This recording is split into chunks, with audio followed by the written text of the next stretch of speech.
Today's lesson in face reading is going to be the jaw. And the jaw is really prevalent in leadership, especially in the business world. I also, for what it's worth, can't date anyone unless they have a strong jaw. Because in today's temperament, I can't say anything without backing up that I've tried it to keep an open mind. Otherwise, I'm offending someone somewhere out there because it's 5 o'clock somewhere. Ugh, at least I'm not sick anymore and I'm feeling better. So anyways, about the jaw. The jaw defines a lot of things, including leadership capabilities and the ability to execute things. The opposite of the jaw, which I want to highlight, are creative geniuses. Like, the more inward your jaw and the more in, the rest of the space that usually that goes towards is hopefully not the back of the head, but hopefully the actual head itself. And that would be a representation of someone with very high IQ. So everyone has their place in this world. For a girl, I happen to have a pretty wide and strong jaw. However, that has a lot to do with my upbringing. My mom was very cared a lot about school and education and entrepreneurship and business development, like from a young age. I was 15 going to Chamber of Commerce meeting. That woman has literally been priming me for leadership development since she had me. I also come from a very strong background filled with leaders and entrepreneurs, people that were creating businesses, as far back as at least documented that I've seen, as really far back.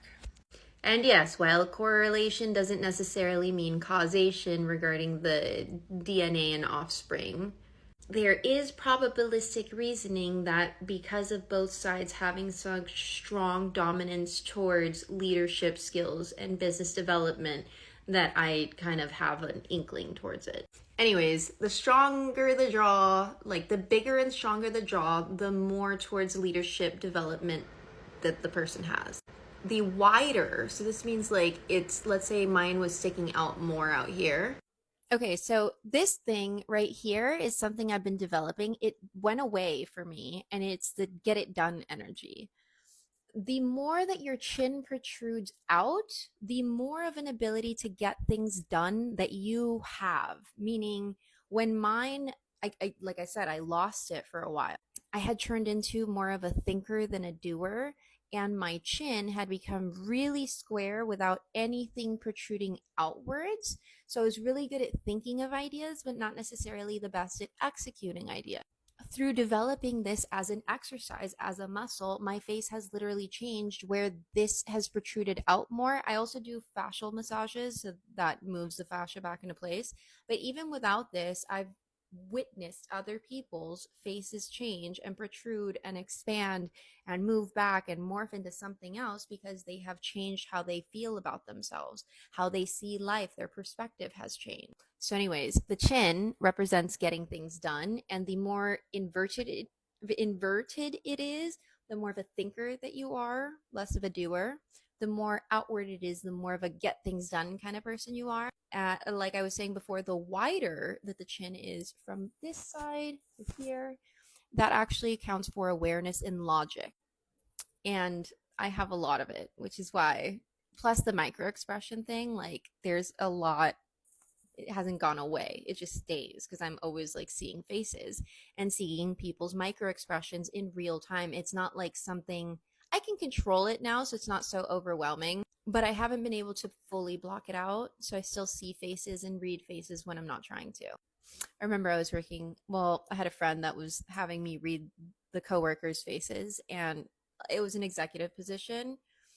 There was one guy that had no chin whatsoever, and he was a thinker. And I was like, that's odd that that person is in that position, because your position and your equals have to do it energy and thinker energy. You can't have one or the other. You have to have both, and quant.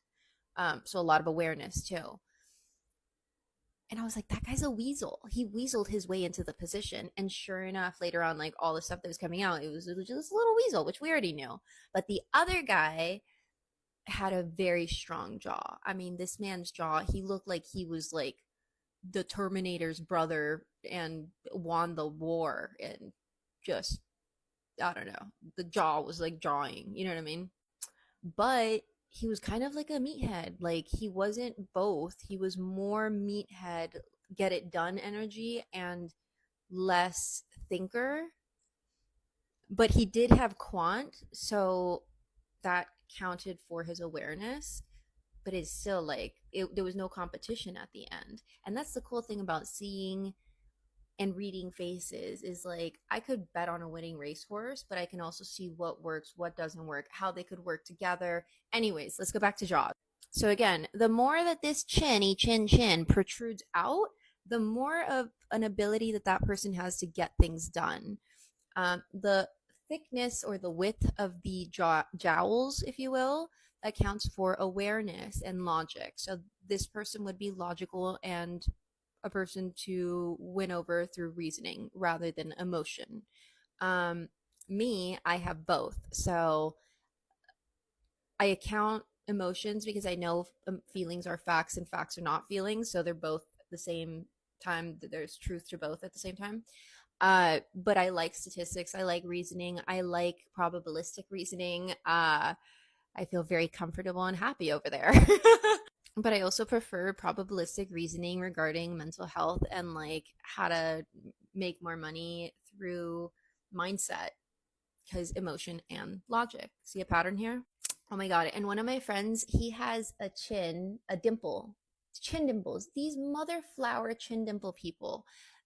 Okay, first of all, dimples account for charisma. When you have dimples, it just, you should be in sales, you should be in promotion, you should be in branding, you should be some sort of a speaker person. Like your charisma is off of the charts, and the ability that you have to sway others is off the charts. Now, when you have a chin dimple, that means that your ability to get things done is faster and quicker and easier through utilizing your charm and charisma. It's through that ability that you win the race every single time, because who wouldn't vote for you? Like, you're amazing. Duh. That's the vibe that you give off. Okay, and that is today's lesson on face reading. That's the jaws. Okay, you know what to do. Hit the buttons. Bye.